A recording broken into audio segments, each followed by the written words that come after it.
So andito banda sa may Leon Garcia itong rampa, no, sinimula na pala nilang semento sa gitna, no. Ito po yung nakikita po natin, no.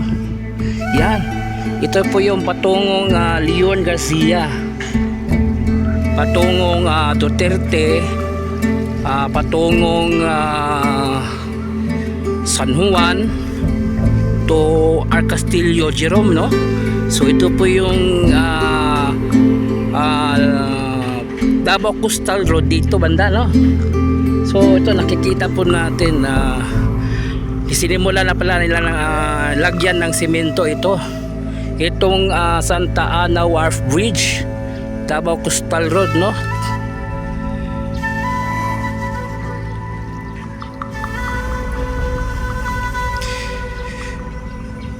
Sinimulan na pala nila. 안녕하세요 여러분, 잘 지내세요? 보고 싶어 행복해서 만나서 반갑습니다. Ako po si Christopher Patal. So update po tayo dito sa may Santa Ana Wharf Bridge, no. So tingnan po natin yung sinimento nila patungong Leon Garcia. At tingnan din natin patungo doon sa may Duterte, San Juan, yung Davao Coastal Road dito, no. Sa ngayon dito tayo ngayon sa may Santa Ana Wharf Port, no. So ito yung Santa Ana Fort. Ito ang mga bangka po dito, tatawid po ito patungong Kaputian, Talikod Island, Happy 100 Island. So dito ito yung fort, no, patungo ng Talikod Island. So ito yung Santa Ana Fort, no. So dito sasakay yung patungong Kaputian, White Sand, Talikod Island, Happy 100 Island, no. So dito banda, so yung lansa biyahe sila, no, bandang alas 8 ng umaga hanggang alas 2 ng hapon lang, no. So dito banda patawid ng Kaputian, Talikod Island, Happy 100 Island, no.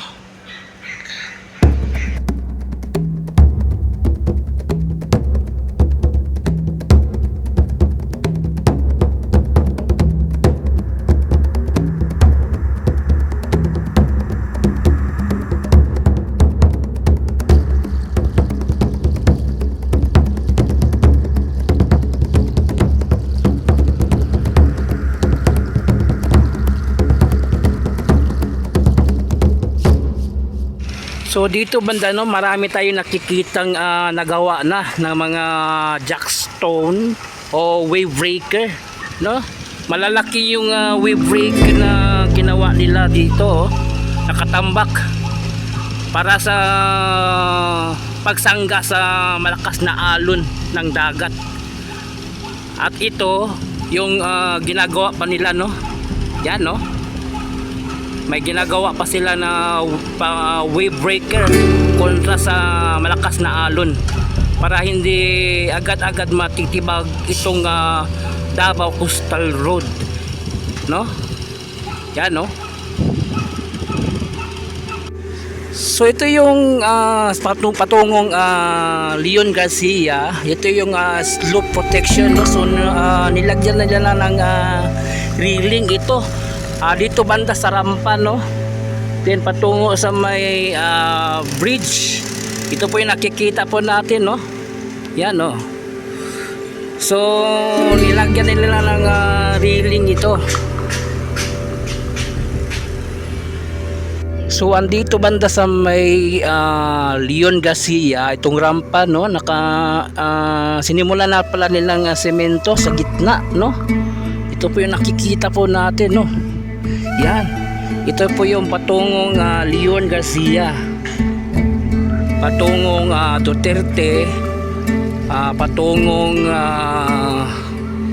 San Juan to Arcastillo Jerome, no. So ito po yung Davao Coastal Road dito banda, no? So ito nakikita po natin na isinimula na pala nila ng lagyan ng simento ito. Itong Santa Ana Wharf Bridge, Davao Coastal Road, no?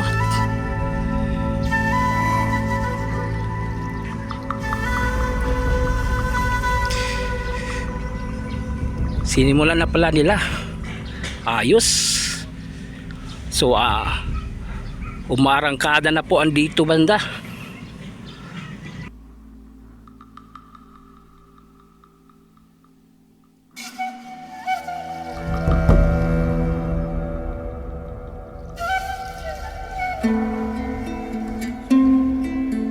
At ang dito naman patungong Santa Duterte, San Juan, Jerome, no? So kung nakikita po natin dito, ayos na ang coastal road dito.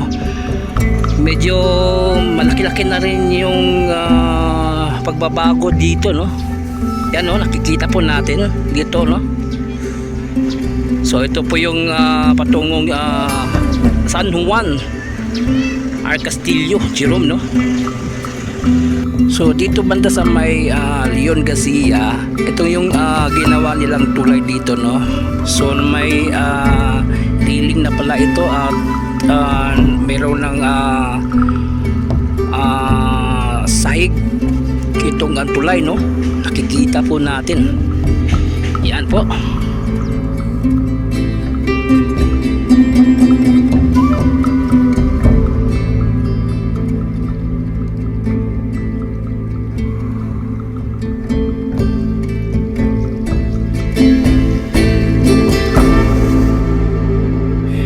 So nakikita po natin itong may barko dito, no, na may nakasakay na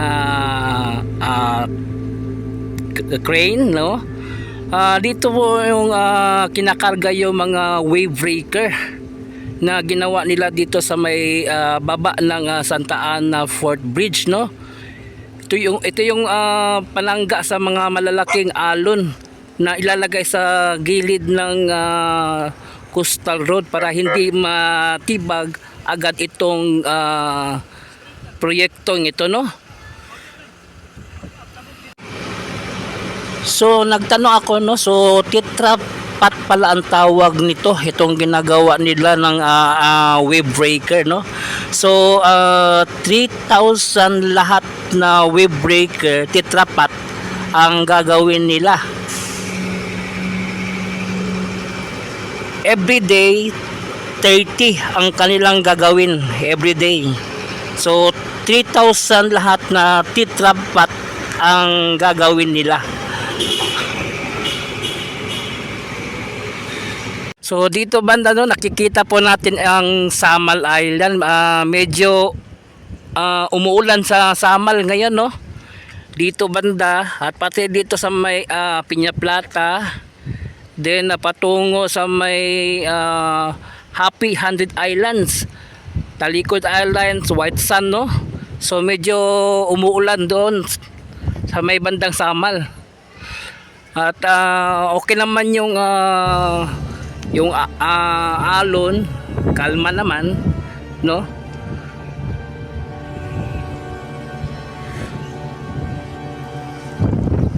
So another na naman, no, aabang-abangan ng mga sa publiko itong Santa Ana Wharf Bridge pag ito mabukas, no, patungo sa may Castillo, Jerome. So sinimulan na po nila sa pagsemento dito banda, no. Yan, nakikita po natin, no.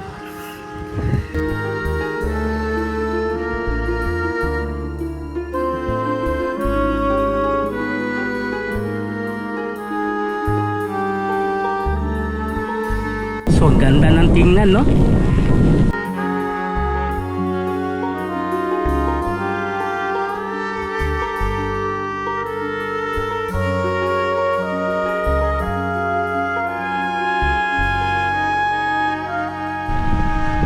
So medyo umuulan na.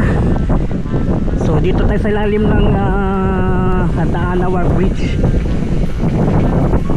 Tingnan nyo ang ginamit nila na aparato sa paggawa ng Tetra Pak, no? Sa wave breaker. So ito po yun, no? So ang dami na nilang ginawa ng Tetra Pak, no? Yan, no? Kikita po ninyo. So ang 3,000 lahat na gagawin nila na Tetra Pak. So yun, hanggang dito lang yung update natin dito sa may Santa Ana Wharf Bridge. So nakita po natin, no, na umarangkada na po dito. So nakikita po nyo, no, ang daming Tetra Pak. So yun, please subscribe to my channel, Chris Speaker TV. I-follow po lang akong Facebook page, Chris Speaker FB. So thank you for watching. Kamsahamnida, anyong, and God bless you all. Sarang iyo.